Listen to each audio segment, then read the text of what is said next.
Well, good evening. Events like this are important because they're going to give information out. So I hope everybody gets involved. I mean, when the DEP and organizations like our government bypass everybody and write executive orders, it's very dangerous. So we had that with the windmills, and now we're having with this. So, but I really just want to thank our county commissioners, Director Desiderio and his whole team, Senator Testa and Antoine, our assembly.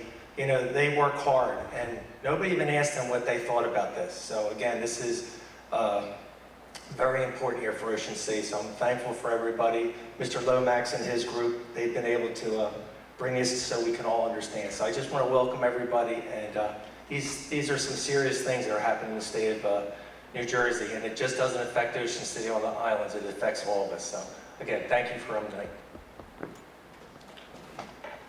Thank you, Mayor Gillian. That's why you are the second best mayor in the county of Cape May.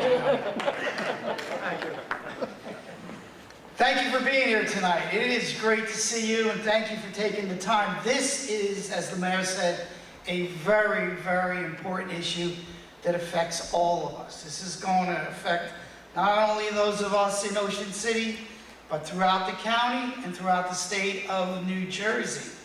This has all come about, and you're going to hear more about it, but this has all come about through a executive order from our governor, executive order number 100, without going through the legislature. As you know, we elect legislators to represent us here in Cape May County, and we have an excellent group that represents us with Senator Testa, Assemblyman McClellan, and Assemblyman Simonson. This was done without any discussion with any of the 120 legislators that represent us in Trenton. This was done by a pen by the governor. So the County Board of Commissioners, including myself as director, Vice Director Andy Bulakowski, who is here, Commissioner Will Morey, Melanie Collette, who is also with us today, and Ocean City's own Bobby Barr, who's also here, have been at the forefront on this issue since leading the charge both in the county and throughout the state of New Jersey.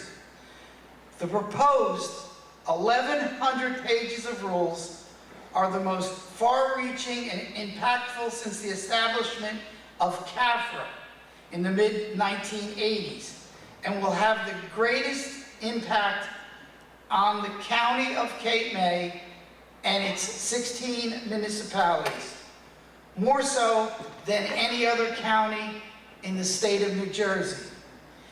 These rule proposals are not limited to only coastal communities, but also impact our mainland communities, affordable housing stock, and persons with disabilities at an inordinate level. To this point, the county has enlisted an expert on the subject matter, Peter Lomax of Lomax Consulting, and we have made his services available to all 16 municipalities specific to this issue. The county wishes to thank the City of Ocean City for hosting this forum and asks everyone to consider being an active participant and make your voice heard by utilizing the county's QR code to send an email to the governor and post a public comment on the state of New Jersey's website. This is very, very important, and as you hear from Mr. Lomax, you're going to hear how important it is, and also you're going to be hearing from our Assemblyman McClellan. With that said, I would like to introduce someone that works very, very hard for us, not only here in Ocean City, but throughout the district and the state, our Assemblyman, Antoine McClellan. Thank you.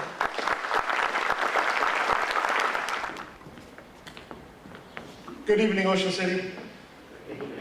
So, since 2019, we've done a couple things in the legislature, myself, Senator Testa, and Assemblyman Simonson. and we fought against a lot of legislation. This is not legislation, this is an executive order. Senator Testa in Cumberland County, myself and Eric in Cape May County, and also Atlantic County as well. This is the greatest thing that we're going to be facing. We fought against the wind turbines, and that even came to the legislature to vote upon. We fought against it, we railed against it, led by Senator Testa in the county, but we had opportunity to speak. We didn't have an opportunity to speak on this. So this is an opportunity for us to speak now and fight against the change of life that they're trying to impose upon us. So the county, myself, and a couple other officials have gone up to Ocean County when it first opened the public comment period. And we had to listen to a lot of testimony. Specifically testimony that was saying nobody should be living on barrier islands. Barrier islands are for animals. The people should be off and inland and allow the animals to take over the islands and run free. That's a problem, considering the billions of dollars that Cape May County sends up to Trenton each and every year and to get pennies back. We've enlisted other legislative districts in Monmouth County, and Ocean County, Atlantic County, and soon to be Salem County to join in this fight. So we're asking you guys to join in that fight with us. So no message is too small, and no message will not go unheard, specifically by the state and the DEP. The commissioners decided that this is the time for them to enlist this coastal climate change.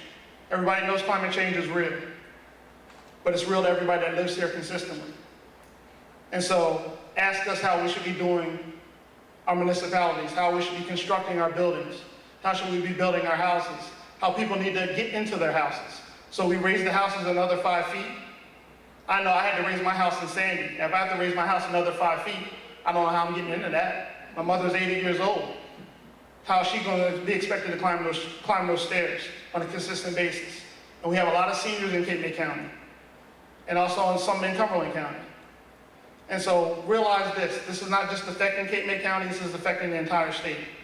And you'll see by Mr. Lomax, the entire county as a whole is going to be in a flood zone. So what does that mean? Everybody that doesn't have flood insurance is going to be required to get flood insurance. They're going to plan to deed restrict your house to say that you live in a flood zone. So if you choose to do 51% of repairs to your house, you're going to have to raise it an additional 5 feet. And Mr. Lomax is going to give you all the information that you're going to need to know and take back and make that decision. We're not telling you need to agree with us, but we want to make sure that you have the information. So the League of Municipalities is against this. The associations of counties is against this. Chambers of Commerce are against this. We need you to be against this with us. And we're just asking them to give us an opportunity to speak about it and build the places in our municipalities that we want to build. Design it the way we want to design it. Not have a stairway to heaven that's going to lead up where you're going to have to go 150,000 stairs to get into your house. And they don't realize that anybody that's going to require an elevator is below base flood elevation. So how are you going to put that elevator in? We've had many calls to our office where we had to fight against the state for somebody to put an elevator in now, or a platform in now, without this restriction. So what is this restriction going to cause? More problems, but more money for the state, more money for attorneys. No offense to any attorneys in the room, Senator Testa, but we don't need the opportunity to give more money to attorneys. It's just a pain in the butt. CAFRA permits. Does anybody know what a CAFRA permit is? Anybody? How much of a pain is it to fight for a CAFRA permit now? Imagine what's going to have to happen when you're in Upper Township having to fight for a CAFRA permit for a place that's not going to get any water anytime soon. If I get water in my house now, this city is done. It's done. So we don't need to prepare for a 75-year storm right now. Let us build towards that. Let us do things that we can do to protect our city and protect our way of life. We don't need bureaucrats from places that don't know about Ocean City. I'm not in Trenton telling somebody in Mercer County how they should live. I'm telling them how we live here in Cape May County. And that's the respect that all 120 elected officials in this state want. You vote us in for a reason. We're going to be your voice. We'll continue to be your voice. But we want you to be our voice now, because they didn't give us a voice. They didn't give us the opportunity to speak on the floor. They didn't give us the opportunity to say anything. So this is the opportunity now. They've actually increase the response time until November 7th as opposed to November 3rd. And that's because we requested that. But that's a whole 4 days.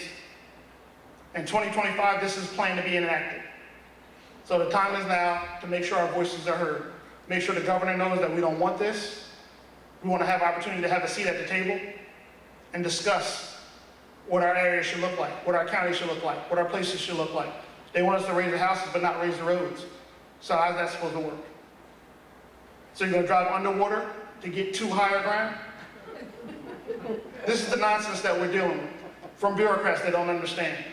If they want to protect our coast, let's protect our coast together. Let's do the beach replenishment together. It's all about doing things together, not having dictatorships by an executive order that is unnecessary. We're stronger together. So right now, my request is that we do this together. We fight together. We're one voice together. We're one county together. We're one city together. God, family, country, together. I'm going to introduce Peter Lomax, who's a lot smarter than me. They can explain what all this means, but just realize together we are stronger. We don't let anybody come in and tell us how we should live. You elect officials in your town, and we work together to decide how we should live and protect our way of life. So God bless you. Enjoy this night. I'll be sitting over there to answer any questions on the legislative level, but all the important questions go to Peter Lomax. He'll be here talking after me. So Mr. Peter Lomax.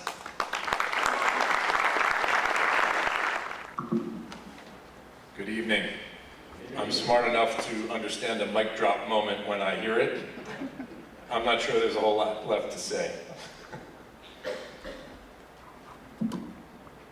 As Assemblyman McClellan mentioned to you, my name is Peter Lomax. I'm here from the Lomax Consulting Group. And as Director Desiderio mentioned, the county has really been at the forefront of understanding these proposed regulations, and they asked me very early on in the process, even before the very first proposal, to take a look at the over 1,000 pages of regulations. And I wasn't sure whether to say thank you or goodbye quickly, because 1,000 pages of regulations is exactly what it sounds like. So a little bit of background about myself. I'm a graduate of Rutgers University in environmental planning. I'm not a climate scientist. I'm not here to debate the merits of climate science and climate change. But for the last 30 years, I have been navigating the complex land use regulatory environment in New Jersey. We have 5 levels of government, from the federal government all the way to the municipal level. Each has a stake in the land use process. And as you might imagine, 5 levels of land use regulation tends to get complicated quickly, even without 1,000 pages of new regulation. Just pause for a moment here. Ah, I knew I was missing something. So again, this comes directly through the executive branch of government. Executive Order 100, as you heard, established the Protecting Against Climate Threats policy of the state government. That then mandated that DEP begin developing regulations that would create resilient environments and landscapes. That's an acronym that you'll see reflected in the regulations. And these rules were published on August 5th. That established a 90-day public comment period. These rules were intended to use the best available predictive climate science to address sea level rise, extreme weather intensification, and chronic flooding. They were intended to update existing regulations, some of which you might be familiar with. The Coastal Zone Management Rules, which includes CAFRA, waterfront development and coastal wetlands protection. The Freshwater Wetlands Protection Rules. The Flood Hazard Control Act rules, the Stormwater Management rules. You start to get the idea. We have a lot of regulation, and this adds to those.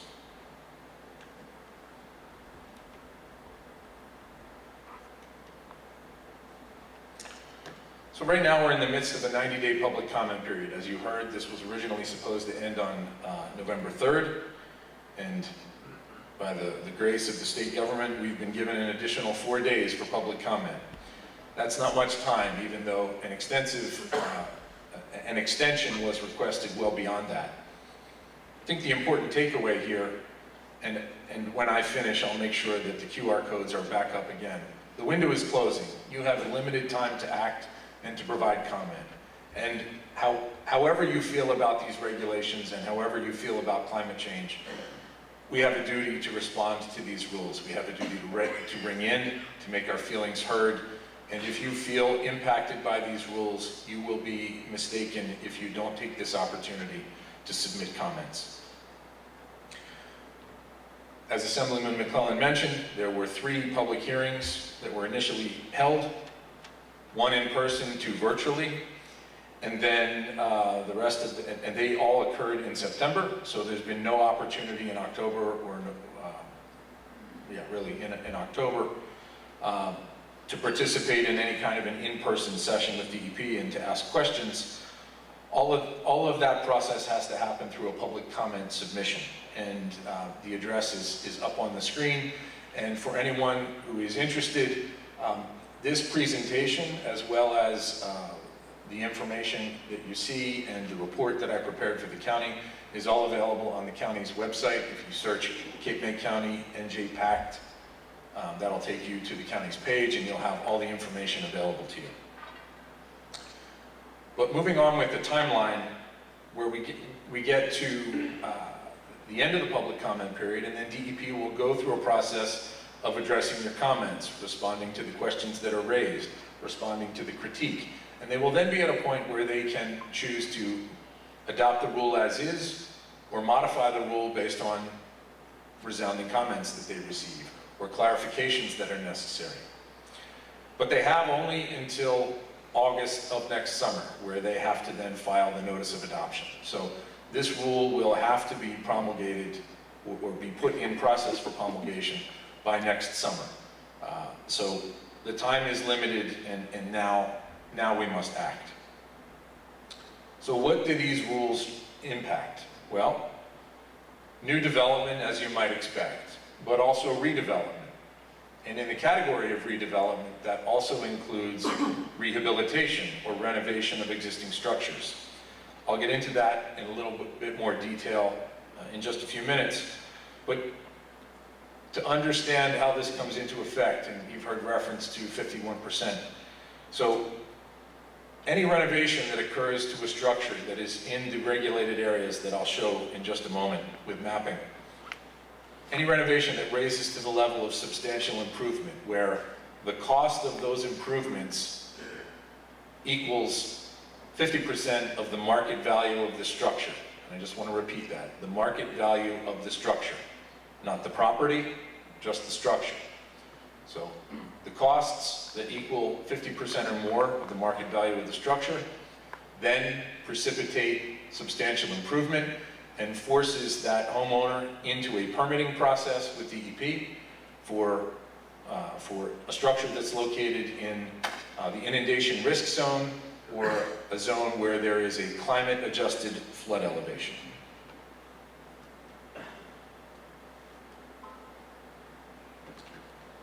So how did we get to this point? The state commissioned a scientific and technical advisory panel through Rutgers University in 2016. That panel then reconvened in 2019, and they arrived at the chart that you see up on the screen. And this essentially was a statistical analysis of information available at that time to create predicted sea level probabilities over a multi-year period. So at the top of the table, you'll see the years 2030 all the way up through 2150. And then on the side of the table, you'll see exceedance probabilities from a 95% chance to a 5% chance. There are 2 important numbers to remember as we go through the rules: the year 2100 and 5 feet.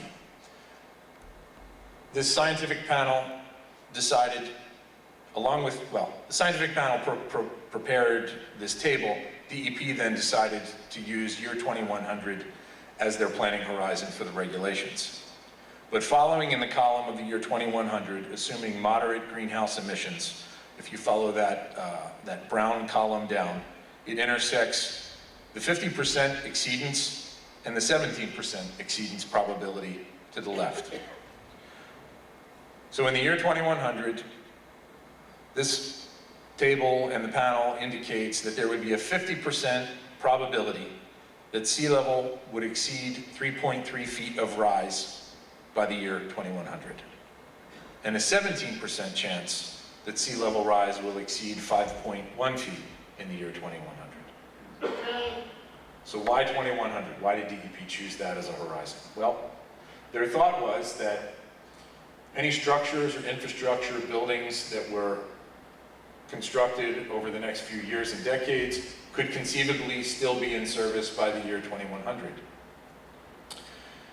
And they chose 5 feet to put into the rules because they looked to the more conservative approach of these probability exceedances. One of the things that I think is lost when considering the regulated and impacted public is how often we have a turnover in our housing stock. How often do we go through development cycles, especially in the coastal community, where 75 years is not a typical horizon for the redevelopment of a property.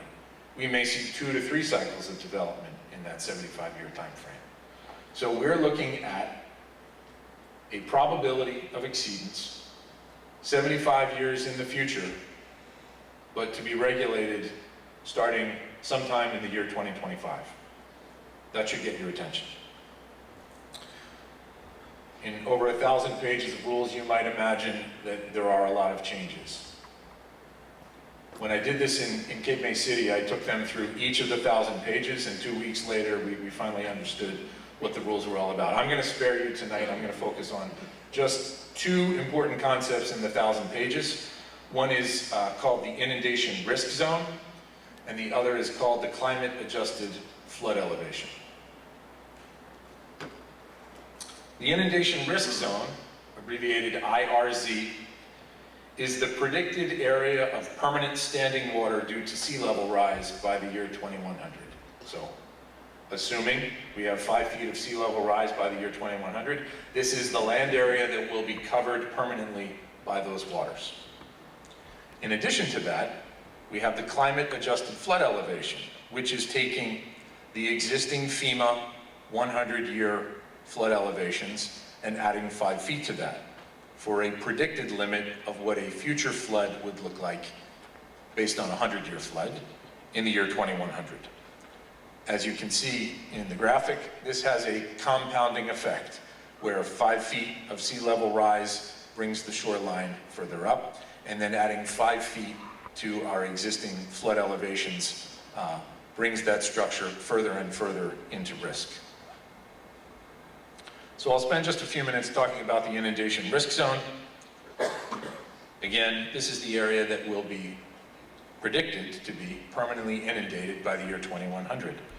So as you see, we have a typical house along the shore, our current sea level, and where the ocean meets the land, or the Back Bay waters meet the land, or for our mainland municipalities, where our river systems, like the Great Egg Harbor, the Tuckahoe, the Mullica, and some of the tidal creeks in Cape May County, where those move inland, and where that shoreline is, that's our current shoreline elevation. And when we add 5 feet to that, we can see that our shoreline moves significantly inland. Adding 5 feet in an area like Cape May County with very little topography moves horizontally quite a distance. 5 feet vertically translates into tens to hundreds of feet horizontally. So, new development, redevelopment including renovation at substantial improvement, if it meets that substantial improvement metric, for residential buildings and critical facilities and infrastructure, which is located in the IRZ zone, where the height, the footprint, or the habitable area will change as a result of that development or redevelopment or renovation, will be required to seek permits from DEP. Those permits will require an on-site impact assessment to determine what the impacts will be of developing on that property and to the impacts off-site that will result from developing that property. Additionally, an on-site alternatives analysis will be required. These are engineering analysis, as you might imagine, to consider what other alternatives are there. There's always a no-build scenario in an alternatives analysis. And then considering changing the design, changing the materials, changing the location of construction. On small lots, there isn't a whole lot that we have to change or to move. Lastly, and as was mentioned earlier, this permitting will also require or will include a condition as part of the permit, which will be a risk acknowledgement, meaning that a deed notice, in order to perfect the permit and conduct the activity, a deed notice will be required. That deed notice will include notification on the title. So in the chain of title, in perpetuity into the future, it will indicate that this property is located in an inundation zone, and it will list the anticipated amount of floodwater that will exist on the property in the future, but required to be filed in the present. As you might imagine, this has a disproportionate impact in Cape May County. 43% of the land mass of Cape May County ends up in the inundation risk zone. And in Ocean City, almost 82% ends up in the inundation risk zone. So when you consider properties where new development will occur, or redevelopment, or renovation to substantial improvement, consider whether you're in the inundation risk zone and what this will mean for you. The graphic on the board is Cape May County. For ease of presentation, Cape May County is laid over on its side. So to the right is north. At the top of the graphic is the Delaware Bay, and the bottom is the Atlantic Ocean. And what you see in blue is the inundation risk zone. In Atlantic County, this covers 17%. But in Cape May County, as I said, we're at 43%. Zooming in, what you see is Ocean City in the lower left half of the graphic, with the exception of some streets in the Gardens and a couple other locations in town. 80% or 81% is included in the inundation risk zone. I think it was mentioned earlier also that our roadways are not flood compliant. And construction of the roadways and critical infrastructure will also be required to be brought into compliance and go through a permitting process. Many of our streets become the conduits for flooding, and that's represented here in the graphic as well. But this is not just isolated to Barrier Island communities, but we'll move south. We moved south and then west. As we move south into the Barrier Islands, the central portion of the county, Sea Isle City, Stone Harbor, Avalon, and look at the reach of that inundation risk zone all the way to the Garden State Parkway and even beyond in some locations, and to the southern tip of the peninsula with Cape May and Lower Township, but then even over to, this is a really finicky clicker, I guess. Okay, so if we look at the top of this graphic, this is not just a Barrier Island impact. Our low-lying municipalities and mainland areas along the Delaware Bay shore, where Pond Creek, Fishing Creek, Green Creek, Dias Creek, Dennis Creek, all of those communities are also impacted because those tidal zones come deep into the mainland area, and all of those residential communities that were developed long ago are impacted as well, and moving into the northern portion of the county. We'll now skip forward to the climate-adjusted flood elevation. So again, in contrast, inundation risk zone, those blue areas anticipated to be permanently inundated by floodwaters by the year 2100, predicted. The climate-adjusted flood elevation, I'll remind you, is taking the current FEMA 100-year flood zone and adding 5 feet to that. So in the graphic, we see current sea level, our 5 feet of sea level rise, We have structures, obviously, that are already built in the flood zone. This is Cape May County, we're close to the shoreline. We have flood zones, we have ordinances, we have building standards that tell us how to construct and build in the flood zone. But these rules add 5 feet. And they change our structures significantly. By DEP zone admission, these rules are intended to discourage further development of the barrier islands and our low-lying mainland areas. And this just doesn't impact residential and critical facilities as the inundation risk zone does. This is for all habitable structures. So any habitable areas, commercial, residential, industrial, institutional uses, all will have to comply. Any habitable space will have to comply with finished floor elevations that meet these standards if new development, redevelopment, rehabilitation to substantial improvement are proposed. Where permitting will require those finished floor elevations to be 1 foot above the current FEMA elevation. This brings over 60% of Cape May County into the flood zone. It brings 30% of Atlantic County into the flood zone. And some might have you believe that this is just limited to the barrier islands, to the coastal portion of the state. But we did an analysis and we determined that major cities in New Jersey, like Hoboken, Jersey City, Newark, Elizabeth, Long Branch, Asbury Park, Camden, and Salem City, all are impacted by the climate-adjusted flood elevation. In some cases, municipalities, Hoboken, 89% covered by flood hazard. Salem City, 78.5% included by flood hazard areas. Let's see what this looks like. Again, same orientation, the Delaware Bay at the top, Atlantic Ocean at the bottom. What you see in orange are the existing flood zones. What you see in red are areas that are now going to be regulated as flood zones by DEP for permitting purposes. What this graphic doesn't tell you, or doesn't really depict well, is that those areas in orange that are currently in flood zones, many of those structures may have been renovated after Superstorm Sandy and brought into compliance. But any changes to habitable area, height, dwelling units will prompt a permitting action and will now will require those currently compliant structures to meet these new standards and re-raise the finished floor elevation to 1 foot above base flood.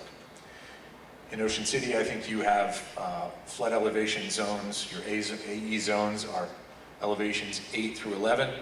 This will change that to new flood elevations of 13 to 16 feet. It should also be mentioned, and I'll just click through, you'll see the coverage down along the coast from Ocean City moving south to Sea Isle, to Avalon and Stone Harbor, the Wildwoods, Cape May. And it's important to note, those blue areas were much less restrictive than these. You can see how far, just skipped back here. Consider our major evacuation routes in the county. These flood zones reach well past the Garden State Parkway, well into the Route 9 corridor. And as we move to the western half of Cape May County, consider Route 47 and how far this reaches into those evacuation routes. It should also be noted that, I'll leave that up, that FEMA right now is in the process of a New Jersey coastal restudy. And this is where they're taking their existing flood mapping, the FEMA mapping, the flood insurance rate maps that you may be familiar with, where those AE8 to AE11 zones come from for Ocean City. And then they're in the process of reevaluating those maps using new data post Superstorm Sandy to look at how those maps should be adjusted to deal with sea level rise. They've completed their initial portion of that analysis, which is called a still water analysis, and that's to look at what static elevation in a flood event would be. barring any kind of wave action. So the static elevation raises the current flood zones from 1/2 foot on the Back Bay areas to 1.5 feet on the Atlantic Ocean side and the Delaware Bay side. So consider, that's the initial review by FEMA. They have yet to engage, or are just on the cusp of engaging their wave modeling, which introduces dynamic flooding into those metrics. And that will further compound what the future flood maps that FEMA will produce and the elevations that will be reflected on them. So you may recall earlier I said the climate-adjusted flood elevation is adding 5 feet to the prevailing FEMA maps. Today, that's 8 to 11 feet. A year from now, that could be 1 to 2 feet higher, and then adding 5 feet to that. We could see 6 to 8 feet of elevation of required flood adjustment that results from these rules. So where does that leave us? Well, it leaves us with you and your ability to scan these codes and ring in and let your voices be heard. This is not limited to Ocean City. This is a statewide consideration. It's a concern. Cape May County has been the leading voice in educating the public about these rules. The rest of the state is now waking up. Other counties are starting to understand. Atlantic County has passed a resolution. There are other counties that are passing resolutions of concern. And essentially, it's a recognition that we have a need for comprehensive and incremental strategies to adjust and adapt to sea level rise. No one here is denying climate change. No one here is denying that we need to adapt and we need to have design standards that adjust to sea level rise. What the state tends to forget is that many of the municipalities in Cape May County have been doing this on their own for years as part of the CRS program, where they've adopted more conservative standards, 1 to 2 feet of additional freeboard beyond what the FEMA maps and the National Flood Insurance Program requires. So our municipalities, our local units of government, they've been working on this for years, recognizing that we live in an exposed area of the coast and that we have to adapt. We have to take the responsibility to make changes. We were doing that long before the state decided to pass regulations to tell us when to do it and how to do it. But these regulations tell us to do it overnight and to a predicted condition 75 years into the future.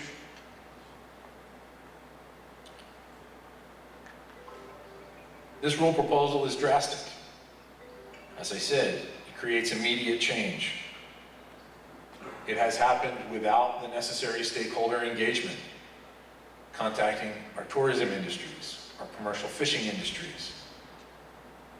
It's happened without legislative input.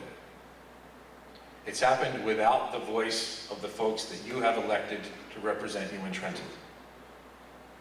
It's happened without a comprehensive economic impact analysis. DEP is required to do an impact analysis as part of its rules. They did. They focused on what are the impacts to communities after a severe or a significant coastal storm event has occurred. They didn't look at the impacts on the front side, which is once these rules are put into effect and we have immediate drastic changes to these elevations, what happens to our ratables? What happens to our tax base? What happens to our zoning standards? What happens to you as a homeowner who is embarking on a renovation project and you march into the construction office and you're greeted by the floodplain manager and the construction official who have to work from ordinances that DEP has provided to them that dictate what substantial improvement consists of and how you then have an additional step in your renovation process, which involves the state and a discretionary evaluation of impacts and alternatives and the cost of that permitting and the time that it takes to go through permitting. This has also happened without the benefit of FEMA's mapping. That is in process right now. It should have and acknowledge what the FEMA studies represent and include that as we move forward and adapt these new policies over time. So in conclusion, it makes sense that we pause the process. We adjust to a more reasonable planning horizon, not 75 years into the future, but something that's more akin to what we see for municipal and county master plans. A 10-year planning horizon or a 20-year planning horizon where we can compare real-world situations to a predicted condition and then go through an iterative process to adapt over time and develop a plan that can be implemented not to deny climate change, but to adapt and to give you and the industries that we rely on to be able to live and work in the coastal zone the ability to stay here and to thrive into the future. Thank you, and I'll hang around for questions afterwards. Peter, thanks so much for coming tonight. The last 75 years ago, we had no climate restrictions, laws, anything. And yet, as someone who grew up on the Bay and Avalon and has lived there, basically for the last, 70 years in the family, we've seen almost no elevation change really in the water. A little bit maybe, but nothing meaningful that's changed anything. Why are we saying that the next 75 years is going to be so radically different than the last 75 years when we know that that hasn't happened at a period in time which we didn't have any rules or regulations hardly? Why do they suddenly believe the next 75 years are magically going to be so different than the last 75 years? I wish I had a great answer for you. Again, not a climate scientist. This information comes out of Rutgers Scientific Technical Advisory Panel. There is measurable sea level rise. We've seen that. And we've seen that occurring over the last decade or so, actually more than that, about 2 decades. In Kidman County, we have kind of a unique situation in coastal New Jersey. We have sea level rise. That's a combination of actual sea level increasing, but also the geological plate that we sit on sinking. And I think you mentioned you're on the back bay of Avalon, where we also have our coastal marsh areas that are losing sediment. So we're losing land mass and land elevation in the back bay waters, where we do have these perceptible increases in sea level elevation. So it's a compounding effect. Why it's accelerating or why it's predicted in acceleration, I don't have the background for that information, but there is an inherent logarithmic curve to the prediction where it's expected to accelerate, or based on this technical advisory document, they're anticipating for it to accelerate, and so that's how they get to those substantial numbers relatively quickly, where when we look backwards, we don't see that kind of substantial change. Did the technical committee actually release the data, which was the basis for that table? And I ask this because I think it's probably based on what appears to be much more data than it actually is, since the tide only repeats once in 19 years. So they're only looking at 5 data points. Did they actually release the data and the data? So the report is available. I don't know about the background data that they used for The one that I read only talked about the impacts and showed that table. Yeah, I'm not sure if there's an appendix to that report, but if you're interested, I don't know, did you go to the 2019 report? Yes. Okay. No, All right, so that's an update from 2016, and if it doesn't include any of the additional data, then I suppose they're reserving that for themselves. Will our elevation certificates be worth anything after this Executive Order 100 is implemented as an administrative code? And then 2, our flood insurance rates, will they still be based on federal law, or will they be based on both federal law and state law? Two great questions. And DEP is quick to point out that these are regulations that, that don't by themselves create increased insurance costs. That's a little bit of a difficult web to weave. Flood elevation certificates will continue to be just as they are. However, in the event that you're required to get a DEP permit, you will then have to meet the new standard. So if you have a flood elevation certificate for your current structure, but you're planning to change that, that flood elevation certificate will in no way provide you relief from having to meet the new regulatory standards. Okay. The second part of your question is almost impossible to answer. How does this impact the insurance industry, and will it be based on federal standards or not? I think, as you know, there is a private sector for flood insurance and then the federal. The flood insurance industry seems to be moving away from just predicating policy premiums on the FEMA mapping, the firm mapping, where they're now going into their own algorithms, I guess is the best way to put it. And no one's entirely sure what the input information is, where they arrive at their premium costs. It can and could include the flood insurance rate maps and the new flood maps, but it could also include some of these other considerations, including these regulations. We just don't know. And I don't think the insurance industry yet has put anything out there that helps us understand exactly what they're going to use to calculate new premiums. But for properties where you have financing institutions that are lending on that structure, there's certainly the question as to whether they would require some additional insurance or considerations based on the DEP proposed map. It's just too soon to tell at this point. Hi. I was wondering if you could explain to me the point of reference for base flood elevation. When I bought my home in 1978 here, I was given a certificate. I was 12 and a half feet above mean high tide. Well, with FEMA changing all of that, what is the new reference now for your base flood elevation? What is it called?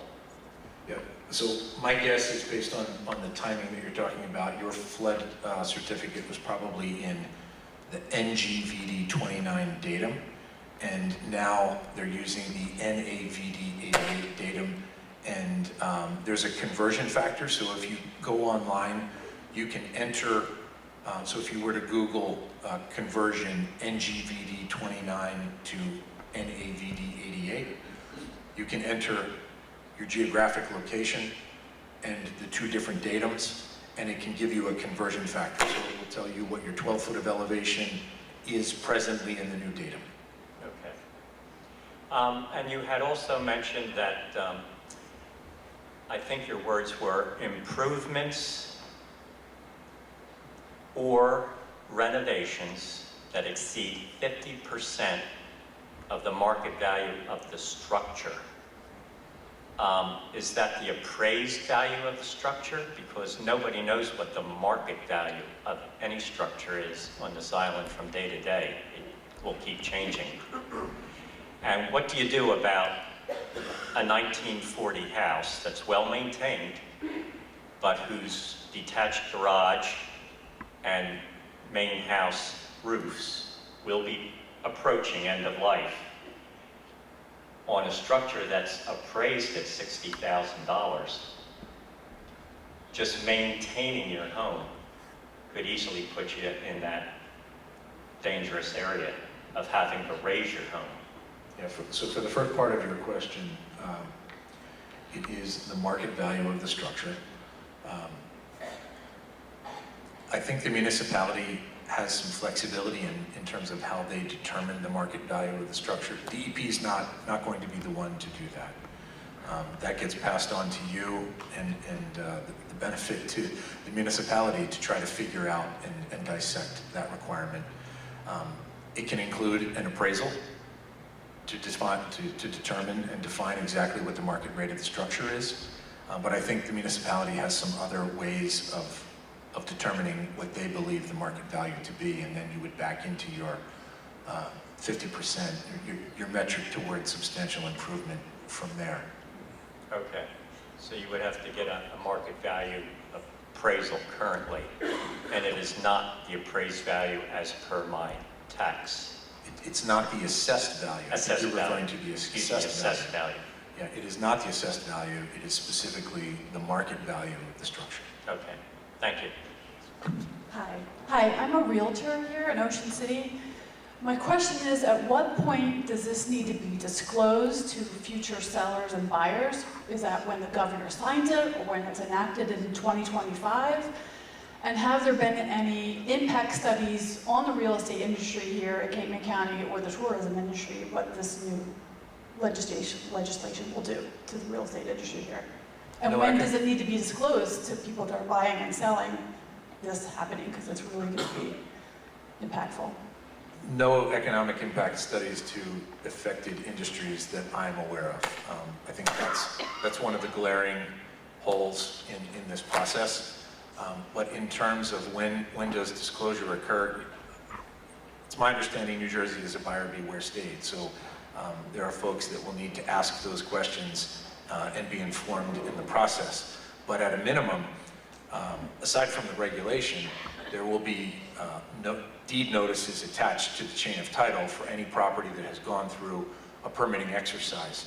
So something as simple as constructing a new structure or renovating a structure in one of these areas that goes through a permitting process, that permit will be issued with a condition that requires that a deed notice be filed with the county clerk's office that establishes not just, and this is not a new concept. Current DEP regulations specify, so for instance, if you get a wetlands determination on a piece of property, a letter of interpretation, there's a condition that requires a deed notice, which states that there are wetlands on the property. It puts a future property owner in an educated position of understanding that they're about to purchase a property, as long as they go through, title work, that they're about to purchase a piece of property that has wetlands on it. Similarly, projects that get a current flood hazard permit or a CAFRA or a coastal permit, where flooding, based on the current FEMA maps, is anticipated to result during a 500-year storm. There is a deed notice that is filed based on that condition that notifies a future property owner through this deed notice in their title work that flooding inundation will be 2 feet, 5 feet, whatever it is on that property during a 100-year flood event. These regulations are different. This is a deed notice that talks about saying that the property will be inundated based on a future condition that is predicted, not on a current condition. Wetlands are on the property. That's been verified, right? That's a simple deed notice, and it's easy for someone to understand that. Someone who now has to file a deed notice and essentially mark their property as one that will be partially or fully underwater based on a predicted condition 75 years into the future, that's a significant departure from what's currently required. Was there any consideration from the state on the tens of thousands of potential applications they would have to process through the government, and any talks on like timing? It can't, I mean, it can get log jammed now immensely. Has there been any consideration on the cost of government to just process these permits and handle all of this work? That's one question. Given that permitting is something I do for a living, I appreciate that question. Yes. That's one question, and then answer this and I'll have one more. And I asked that question, and I was told that the state, the DEP, will evaluate its staffing resources, ensure that adequate staffing will be allocated when and where needed. For someone who puts DEP applications together every day, When I left the office, I was editing an application that will be submitted tomorrow. And for those who have gone through the permitting process, it is lengthy, as you said, arduous. It's complicated to navigate. But once the permit application arrives at DEP, well, then their staff has to go through page by page and go through an analysis and verify whether the information submitted is accurate, and whether it's complete, and whether it meets the design standards. And that in and of itself is a tedious process, and I feel for the folks who are in the trenches having to do that work. Right now, we're seeing flood hazard applications going to the 90th day, where they are then forced, because of their work volumes, having to ask for 30-day extensions to be able to continue that process further. We've experienced situations where, because of these mandatory review timelines, applications have had to be withdrawn and resubmitted because the application couldn't be reviewed in time for action to be taken before the statutory decision deadline. So it is a valid concern, one that I asked the question to, and I got a very boilerplate answer. Got it, thank you. Part two, more specific to Ocean City and the challenges of very small lots. Was there any consideration in the 1,000+ pages on communities very much like Ocean City with 25, 30, 50-foot lots, bulk requirements that are taking up a large percentage of that land, where in low-lying areas like even in AE 11, where you may have a street elevation of say 6, you're talking a structure that could be 16 feet higher than the actual street elevation, almost a two full stories. When you don't, with the bulk requirements don't even give you, you have to scissor back stairs, probably multiple flights, just to get into the first floor within the exterior envelope of the building. And my question is do these regulations take into consideration the architectural impacts and the bulk requirements of communities with small lots, and how that will actually work? In short, they do not, and there is not a relief provision for that. But I take your example of this double switchback staircase. Now translate that into an ADA compatible ramp. which has to be 1 to 12. 1 to 12, 3 feet wide with railings, 4 feet wide. Imagine how many switchbacks we're talking about to get 10 feet in elevation.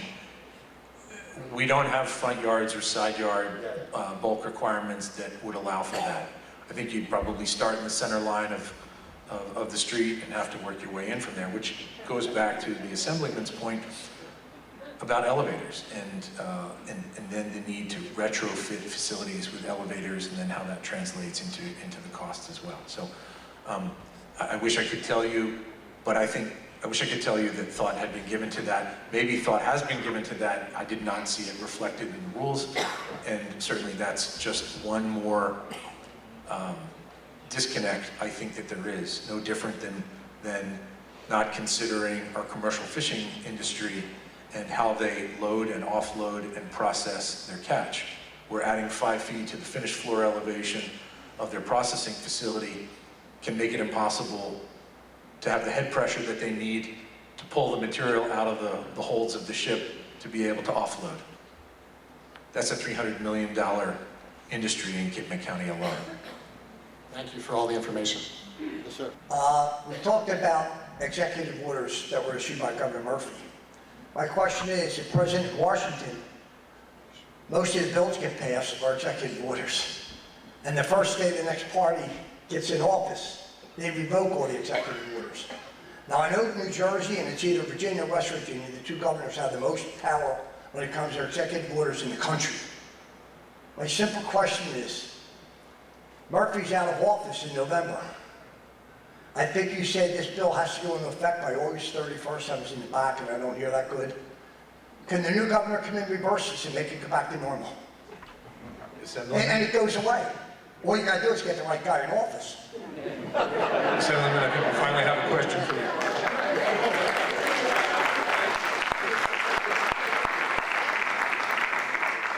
There definitely is that possibility, but you better make sure you vote the right person in. So elections have consequences. And anybody that comes down here and seeking our vote needs to understand we don't want this, and they're not gonna get our support if they're supporting this.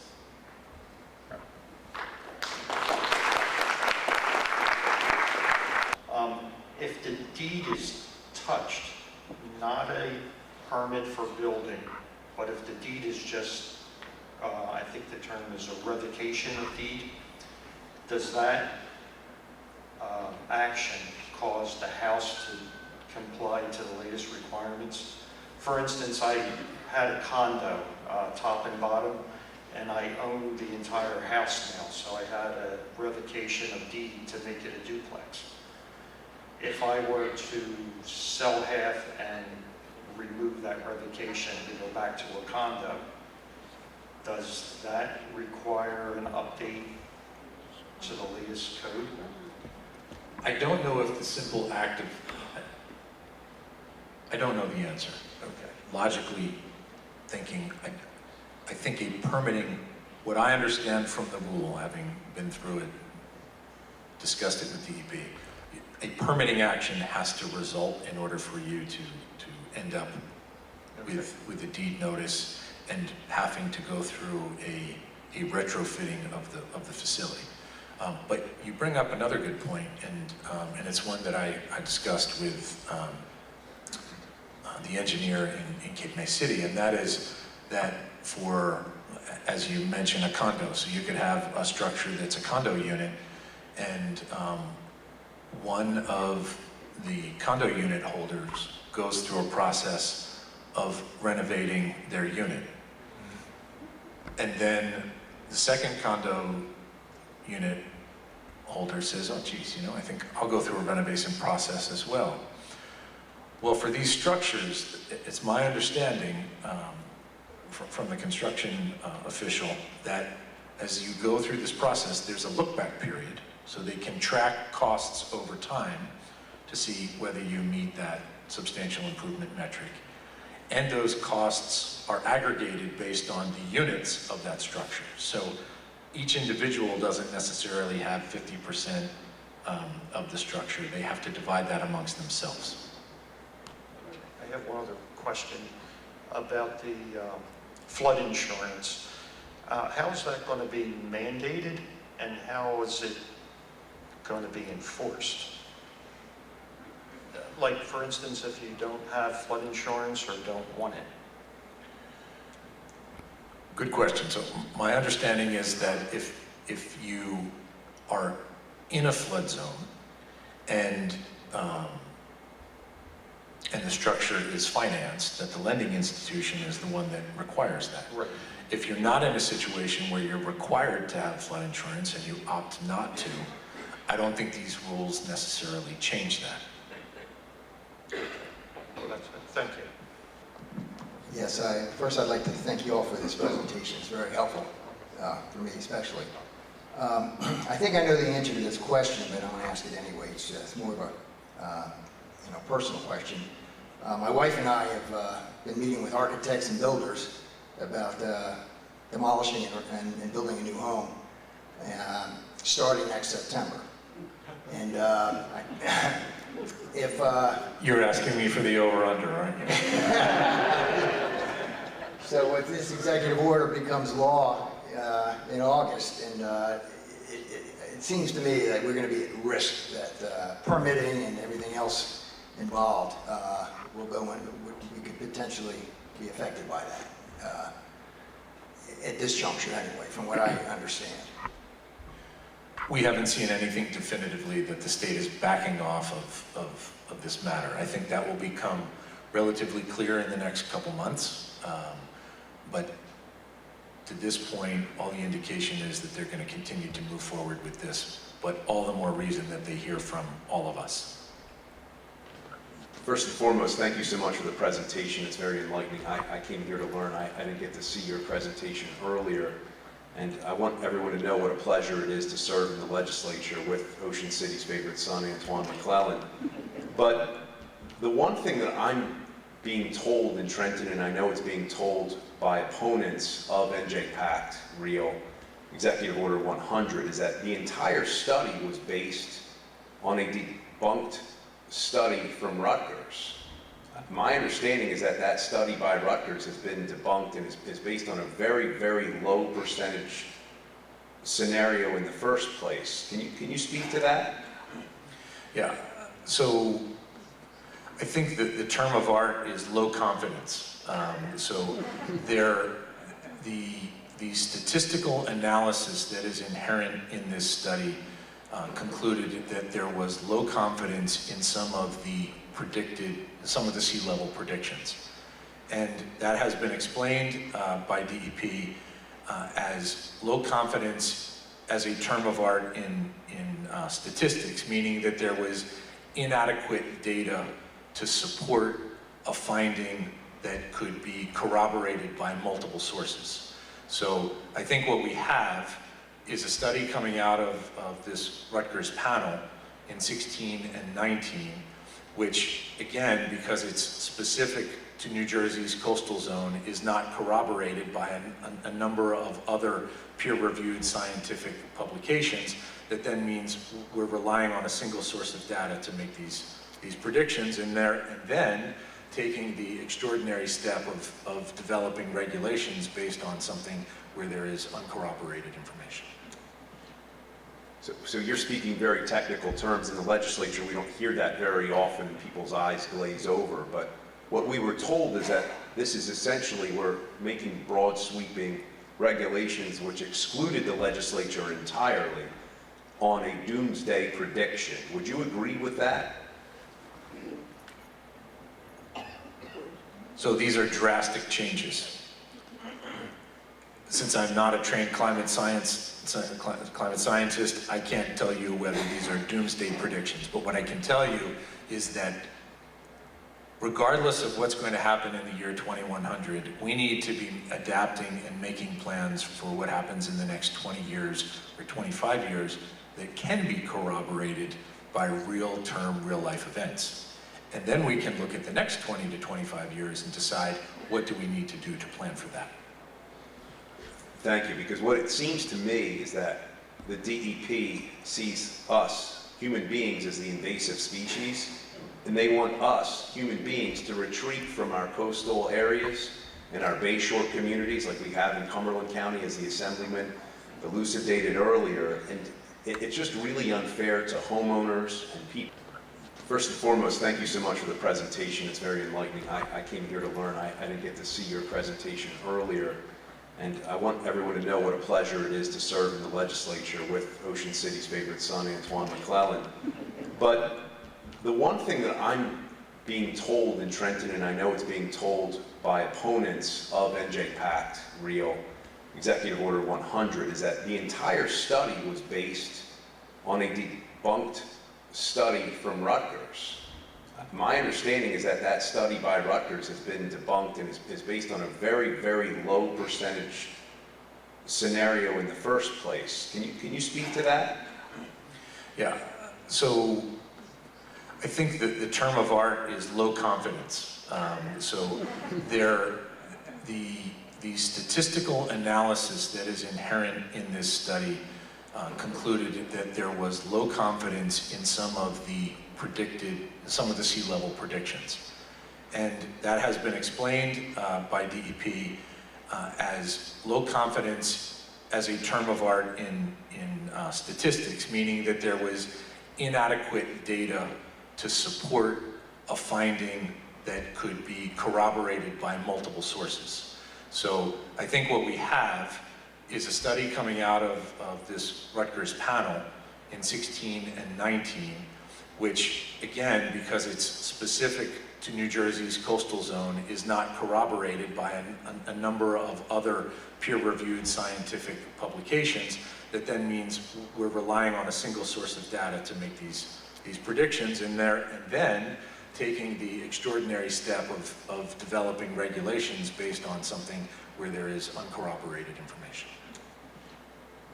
So you're speaking very technical terms in the legislature. We don't hear that very often. People's eyes glaze over. But what we were told is that this is essentially, we're making broad sweeping regulations which excluded the legislature entirely on a doomsday prediction. Would you agree with that? So these are drastic changes.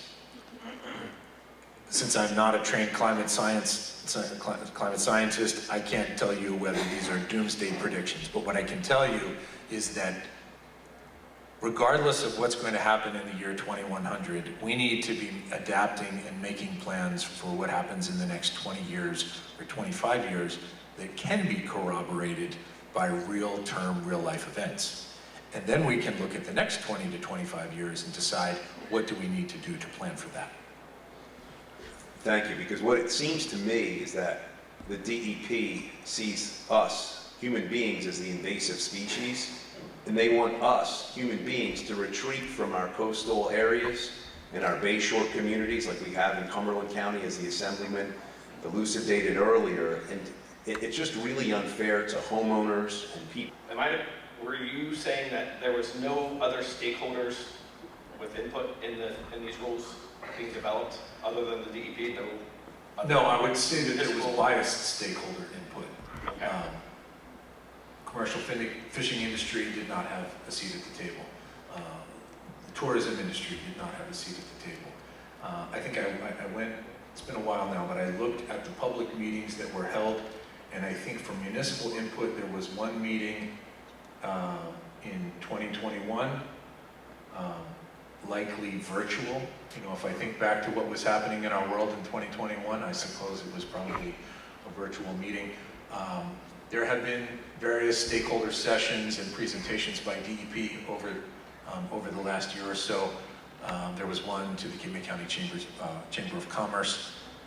In fact, I think the Assemblyman and Senator were there for that presentation, and there was one person from DEP who was there to present, but the full slate of officials from DEP did not come. But there has been stakeholder input, but I would say it's largely been on the supporting side of the regulation as opposed to the concerns, the economic impacts, and the industries and government industry that's also being affected. Thank you. And so is this adding 1,000 pages to already existing rules and regulations, or how many pages of rules are we dealing with, or do you deal with when you're submitting an application and now have to deal with these 1,000 pages? So at my last count, I think the existing coastal zone management rules were 700 and some pages. So this adds to that. Okay. Yeah, it eclipses the 700 pages.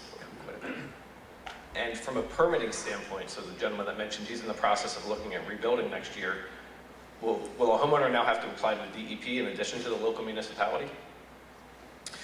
If they hit that, so for a renovation project, if they hit that substantial improvement metric, then yes, that will trigger a permitting event with DEP. So in addition to construction permits here locally, they really would need to start first. I suspect what will happen is folks who are unaware will come into the construction office having worked with their design professional who, if they're not familiar with the rules, will design a home on a lot, and then that'll proceed to the point where they are ready to pull construction permits, only to realize that they've surpassed the substantial improvement metric and need to pause and go back and seek land use permitting from DEP. And that's just if it's a renovation. If it's a new construction? If it's a new construction, then definitely. Well, depending on where it occurs, but I saw a lot of blue on that map. In the county, yes. So I'm an insurance agent in town. From the cost of an increased cost for insurance, the likelihood is we're already dealing with a pretty tough insurance marketplace in the state, as everyone I'm sure is aware. But the increased cost of construction is now going to increase the cost of your insurance costs, and it's going to make it really a more, or an already unfriendly environment for businesses. It's going to make it even less attractive for new insurance companies that are looking to enter the state to come in and do business here. So yeah, I wish I had handed the mic off to you when those insurance questions came in earlier, but I'll stick around if anyone has questions. there you go. Thank you, Peter. When was the Rutgers report done? The panel was first convened in 2016 and then again in 2019. Okay. So we're dealing with data that's approximately 5 years old now. Okay. So that was my first question. I have a comment and then I have a second question, maybe for the Assemblyman or somebody, anybody out there. My comment is then, to me, this is an agenda. This is not about So we're not worrying about climate change, not worrying about the winter storm coming in 2100, not. Look in our country as it is now, Palestine, Ohio, train wreck in water, they still haven't fixed that. All the contaminations. You're taking people's lands, you're taking people's houses. They're paying pennies on the dollar for that. This is going on in Asheville, North Carolina, where you hear all of a sudden, we found lithium. So guess what? We're going to create some kind of havoc going on. We're not going to allow you to build back on us. We're taking eminent domain, we're taking the property. And this is government, big government control. That's my opinion. These executive orders, and you said 2019 was Rutgers, correct? Yes. Okay. These executive orders, Executive Order 7, 8, 9, 89, 28, 100, the state enacted the Global Warming Response Act in July of 2007. So they've been step by step working their way toward this. I guess there's really no question for you that, but that's my opinion again. We're being overrun by big government. It's not just here, it's throughout the country. I guess the other question is for the wind turbines, since Murphy is Mr. Wind Turbine, and he said, we're going to put wind turbines in, I don't care what you say. Is he going to adhere to these measures? Raising wind turbines in the ocean 5 feet, 10 feet, 15 feet? Is he going to stand to that? Thank you.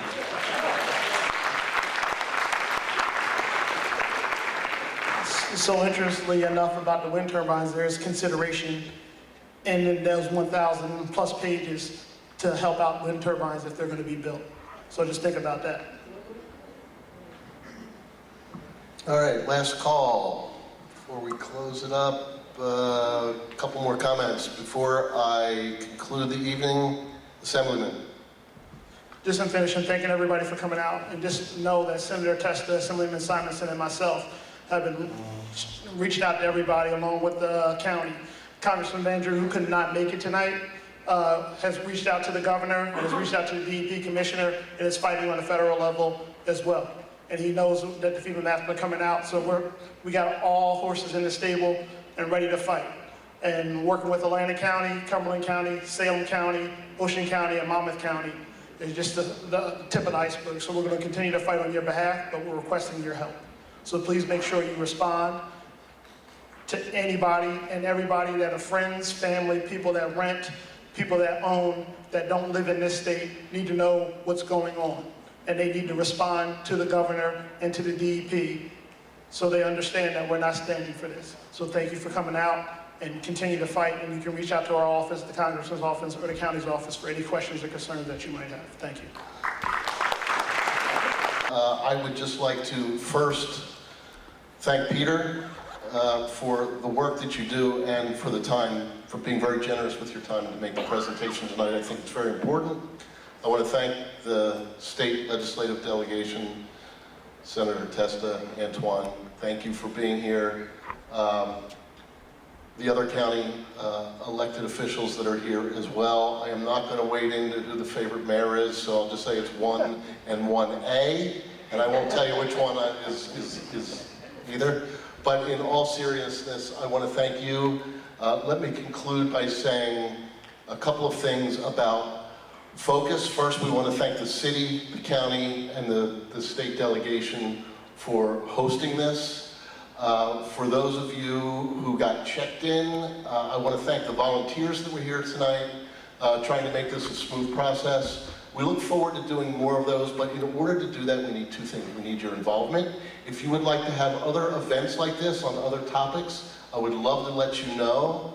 And then finally, I am not going to be shy about this. Organizations like this run on your involvement, your engagement, and also your ability to donate and keep things going. So if you're interested in doing that, we're more than happy to have you. And let me just close by saying the overarching message that I think we heard here tonight, whether it applies to this topic, whether it applies to windmills or 1,000 other things, is that the unchecked administrative power of the regulatory state is dangerous and a threat. We hear so much today about threats to democracy, But when this type of sweeping regulation can be imposed without consultation of our elected representation and our elected representatives, there is an issue that needs to be corrected, and we all need to be vigilant about that. With that, I want to thank you very much for coming out. Appreciate it, and enjoy your evening. Happy Halloween and happy holidays, everybody.